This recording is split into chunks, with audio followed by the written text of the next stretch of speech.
Mom Who Knows Nada. My name is Brianna, and I'm super stoked to share a special feature episode of the podcast. I'm highlighting a nonprofit organization that supports the needs of foster children and their families here in Florida. Aubrie Simpson-Gotham is the founder and CEO of Fostering Connections, and it has served St. Johns County since 2019 and now supports families and children in the surrounding area. So I'm so excited to introduce Aubrie to you. You've had a lot of growth happening at Fostering Connections in these, I guess, nearly 3 years. But first, tell us about the mission of Fostering Connections. Thank you so much, Brianna, for having me today. The mission of Fostering Connections St. John's is to uplift local children impacted by foster care or childhood trauma by providing needed essentials, educational programs, and community connections. And we service youth from birth through age 23 that have been impacted by foster care. They've been in foster care, are currently in foster care, have been in foster care, were adopted from foster care, or they've experienced some type of trauma. They're getting some in-home services as an alternative to a foster care placement. And we started with just St. Johns County, but now we service St. Johns, Putnam, Flagler, and Volusia County. And our goal is to be able to service children in all of our Florida counties. I love that. I think that is so incredible. And you forget, the fostering world is new to me. I think I had mentioned a previous conversation, but it was my family, my uncle was adopted through foster care in Pennsylvania. My grandmother was a foster mom for a lot of children. And you forget that all the things that kids need that they don't necessarily get, in the foster care system. So I love that the gaps you fill, and we'll get into that in a minute, but I just think it's fascinating, and it's just an incredible way to support our local community, and it's so just inspiring. So let's talk about why you decided to start Fostering Connections to begin with.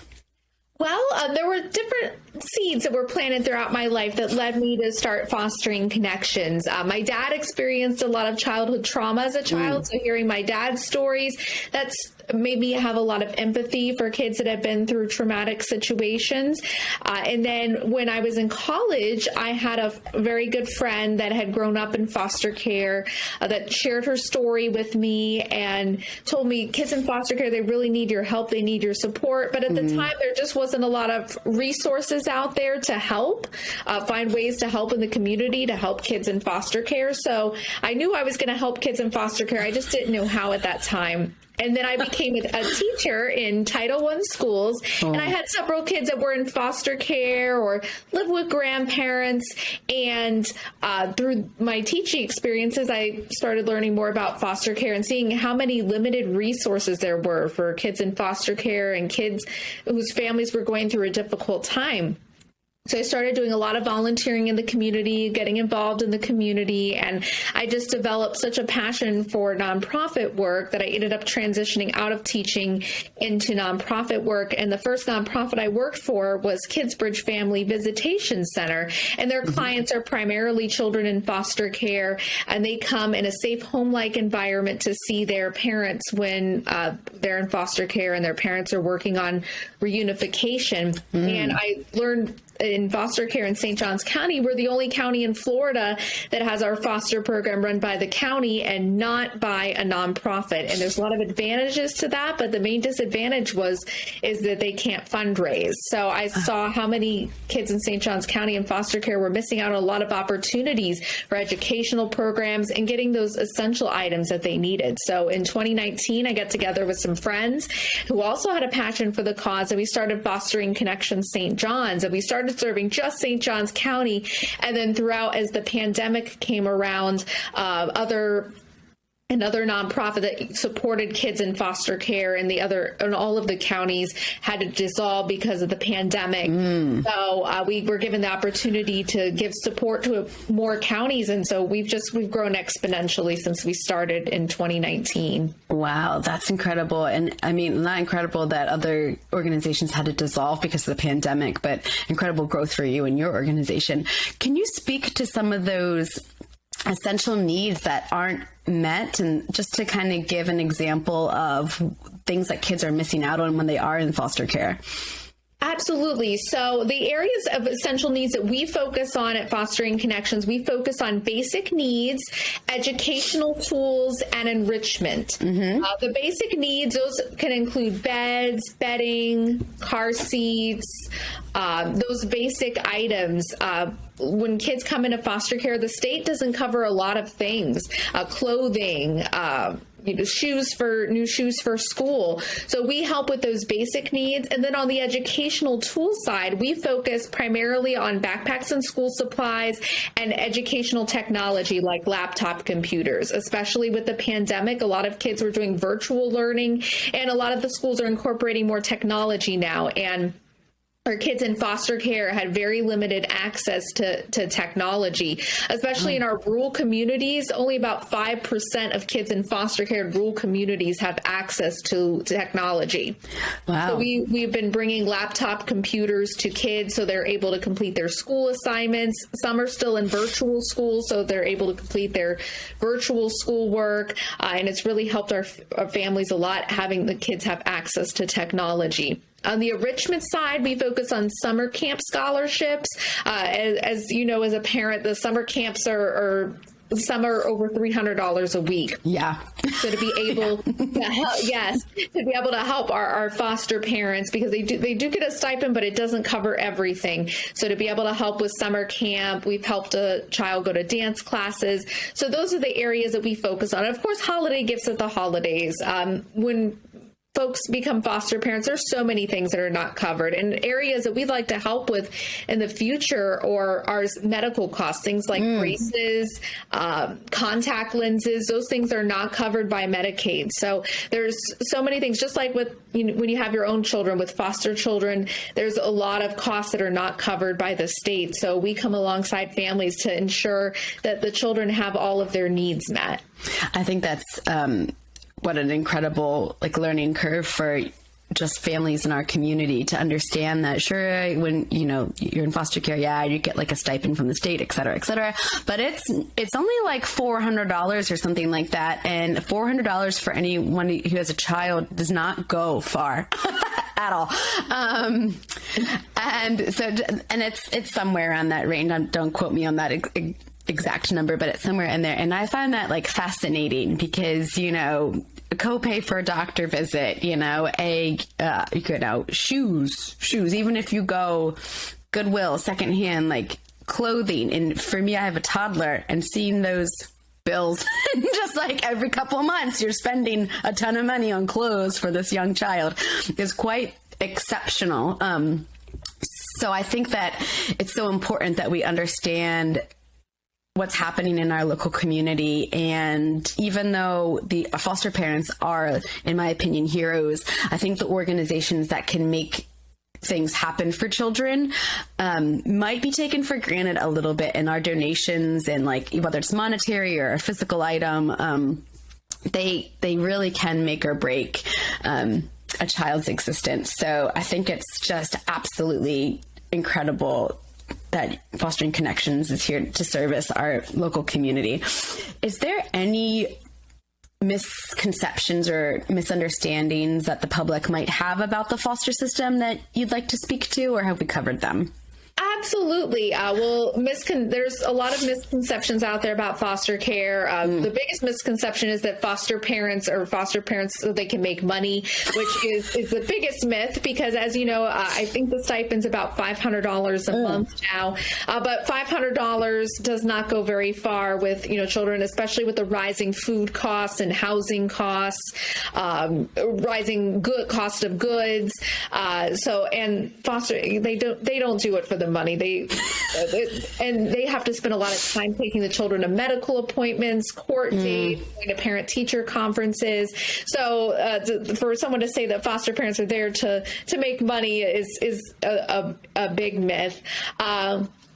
People, sometimes wonder, why kids are in foster care. Sometimes I've heard from kids that have been in foster care that kids at school make fun of them because, you're in foster care because you were bad. And that is not true at all. Kids come into foster care for no fault of their own, and for many different reasons. Most common nowadays is their parents having some problems with drugs or alcohol. That's the most common reason. But there are other reasons. Sometimes there was domestic violence in the home. Their living conditions were unsafe, or in very rare but very sad cases, their parents passed away and they don't have relatives that are able to take care of them. So kids can come into foster care for many reasons. All of them are no fault of their own. Another myth that floats out there is that, kids don't always reunify with their parents. Actually, in St. Johns County, we have over 50% of our kids that come into foster care end up being reunited with their parents. Now, that varies county to county and state to state, but here locally, we have a pretty good reunification rate. And then for the kids that don't get reunified, they try to either place them in a guardianship or they're with a relative or a family member on a more permanent basis, or for adoption. So not all kids that come into foster care end up being adopted. Most kids end up being reunified with their parents. So those are just a few myths about foster care that are put online. But I always tell folks that every kid's experience in foster care and every kid in foster care is an individual. Every experience is different. Some kids, are in foster care for a short time. Other kids are in foster care until they age out. Some kids come to foster care, then get reunified, then have to come back to foster care. So every kid has a different experience and has a different story to tell. So it's always good to treat every child in foster care as an individual. Well, I think that's really important and kind of nice for you to highlight some interactions that kids might have, and, being kind of like bullied or for situations that are very much beyond their control. And I think it's good for us as parents in the community, if we're presented with that situation or we hear something, to kind of squash the way our kids might interact with that situation and make sure they're not part of the problem, but part of the solution, of understanding that it's not the kid's fault. We need to befriend them. We need to support them in any way possible. And they're not bad or wrong for, any situation. So I thank you for kind of speaking through those. I think that's really important for us as parents to hear, and so that we can kind of give our kids the tools to be supportive when they meet kids who might have a different living situation. But you offer a ton of different programs and a lot of solutions, and you try to get kids everything they need, from school supplies, backpacks, clothing, etc. But what do you feel is the greatest need for children in foster care?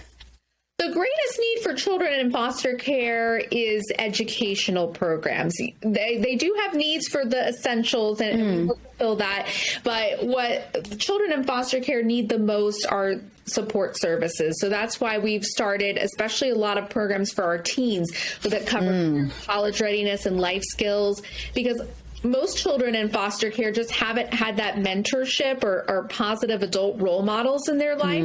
And because of being in foster care, sometimes there can be a lot of placement disruption. So they're here and then they're there and they're moved around a lot, especially a lot of our teenagers.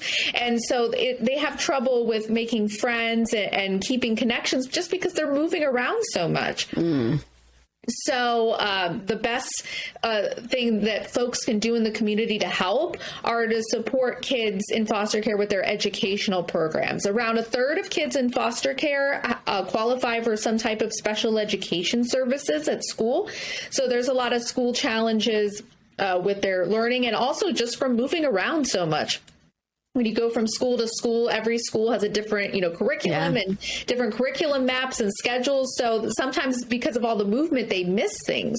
And there's also the factor of when they were with their biological family, they may not have been attending school regularly. A lot of kids that come into foster care, maybe, if their parents had a significant drug problem, they, just weren't able to take them to school every day. Or, maybe they just decided they didn't want them to go to school, because schools are a mandatory reporter for child abuse. So some parents don't send their kids to school, so, they don't get in trouble. So that can lead to kids, when they've come into foster care, being significantly behind in school. So there needs to be a lot of support with their education and getting them to finish high school and go on to either college or technical college, and guiding them through college. The kids that age out of foster care, only 3% end up going on to earn a bachelor's degree. And these children are full of promise and potential. It's just they didn't have that mentorship piece and being behind in their schooling throughout school.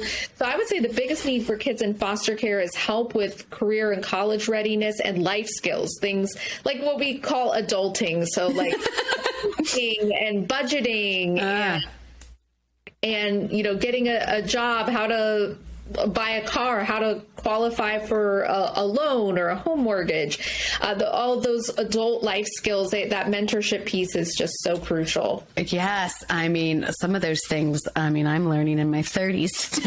I'm like, why wasn't I taught how to do this before? So I can imagine it's such a struggle for kids who don't even have, like, I'm calling my dad as I'm applying for a home loan. Like, what do I do? How do I? And I have that resource and that support to assist me. So I can't imagine the frustration for these kids who don't have anybody to call. And let's talk about your program, the Career Readiness Academy. How did that start? And can you tell us about what it does to kind of support this idea of mentorship?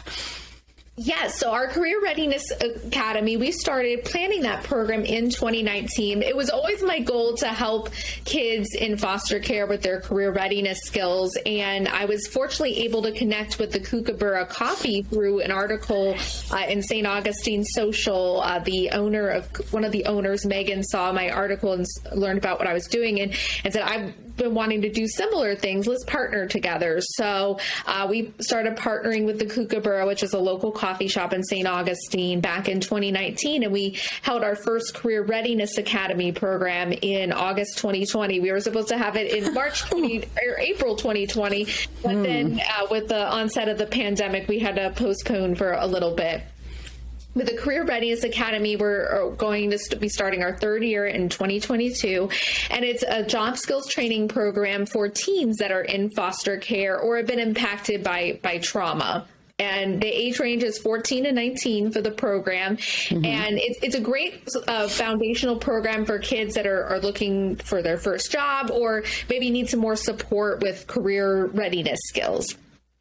So the kids come to the Kookaburra for 3 sessions. They learn all of the essential skills they need to secure a job, how to apply for a job, resume writing, interview skills, customer service skills, working with team members, budgeting, and they complete these classes through fun, interactive, hands-on workshops. And then when they graduate Career Readiness, we place them in a paid internship opportunity. We place them in an internship that interests them. They get a stipend. And then we have soft skills classes to help support them and job coach to help them along the way with any skills that they still need support with. And we had 7 students graduate in 2020 and 16 in 2021. And we're looking forward to expanding the program in 2022 to offering sessions 4 times a year. So more kids have the opportunity to participate. Oh, that's incredible. I love that so much. And I think that customer service is a skill that everybody needs. I say that as a 20-year hospitality veteran. There's nothing like quality customer service. So I personally love that. You talked a little bit about older foster children and mentioned a couple things about aging out. Are there resources available for children who have aged out of the foster program? There are some resources. I feel like there's not enough resources for them. When kids age out of foster care, they have the option of being in the independent living program. And that program is a program through the state. So they have a case manager, an independent living coordinator. Okay. And they receive a monthly stipend for other living expenses to help cover their rent of an apartment. Or some kids, when they age out, they're not quite ready for an apartment, so they'll place them with like an extended foster care family, say if they're still in high school. And then they also have regular meetings with their case managers and go to court and just talk about how they're doing. And they have to be either in school or employed, not, get any legal trouble in order to stay in the program. They can stay in the program until age 21 if they're working, and until age 23 if they're in college. So, it's a good opportunity for them to, be able to work and save money since the state's covering their living stipend. And, it's a great opportunity for them. It's a voluntary program. Some youth, when they age out, they don't want to be in the program. I just want to be on my own, but that option is there for them. But I think there's definitely a huge need for more support services for them. And the case managers, they do all they can to advocate for them. But the kids, I think they really need that mentorship piece, having a team of mentors that are there helping them with all the finance and budgeting and cooking and cleaning their apartment and all of those adult skills, their academics, career coaches. So that's our goal as we grow, to continue to expand our services for youth aging out, with our long-term goal of having housing for girls that have been impacted by foster care or trauma, to have a place to help with transition living services, and be able to offer community-based transition living services to both boys and girls. So I think there's definitely a need for more mentorship. They've come a long ways with having more financial support, because about 20 years ago, they used to just give the kids a check and send them on their way. Oh, man. They have a lot more support, but I think just the services need to continue to increase. Oh, I love that. I think mentorship is so important in general. And I love that you're coming back to that. And I think that can make or break any child's life, but particularly somebody who might not have that figurehead in a nuclear family unit. How can people in the community support Fostering Connections? There are many different ways to support Fostering Connections. There's something for everyone. We are starting a monthly giving program in January 2022. So if folks are looking to support youth in care year-round, we offer a monthly giving program. For businesses, we have they can be a part of monthly giving as well, but we also have corporate sponsorship opportunities for our annual fundraisers, which are Night of the Arts and Foster Friends 5K and Fun Run. We love to partner with local groups like Girl Scouts and different community organizations throughout the year to do collections of new items. Like we had a Girl Scout troop in Nocatee do art kits for the kids in care. We've had folks collect items for care packages. So there's a lot of opportunities for community groups or individual families to do collections of items and like back to school backpacks and school supplies, our holiday drive sponsoring individual children. And we also offer many volunteer opportunities as well for career readiness, helping with the mock interviews, our arts program, helping with the art classes. So there's something for everyone. We've had chefs help with cooking classes for the kids. Nice. So there's something for everyone to get involved with, from, becoming a donor or doing a collection or becoming a volunteer. We are looking for more support with helping with our social media and some of our office tasks. So folks looking for a weekly volunteer opportunity, that's a great opportunity to serve at our office in St. Augustine. So there's something for everyone. There's something everyone can do to help kids in foster care. And so we love talking with new volunteers and seeing what's the best fit for them. Oh, I love that. And I also just want to kind of reiterate that any financial or item donation literally goes back to kids in the community. This could be a child at a school where your kids go. And I think highlighting this organization and organizations like it is really important because you can see the immediate impact on a child's life, like night and day, having a backpack versus not having a backpack, getting to school versus not getting to school, work, all the things. So I think it's so important to just drive that point home that this is, as a Florida resident in St. Johns County, we're supporting the counties surrounding us. This organization does that work, and any donation that you give, whether again, money, clothes, whatever it might be, your time, literally changes a child's life here in our just in our own backyard. So I want to thank you so much, Aubrie Simpson-Gotham, for coming and talking about fostering connections. If you want to learn more about the organization, you can go to fosteringconnections.com, or you can check out their Instagram, which is at Fostering Connections. So that's where you can find them. And we look forward to talking with you again, Aubrie, and just seeing where you guys are at in the next few months. Thank you so much for having me. I'm so happy to. Thank you so much for being here.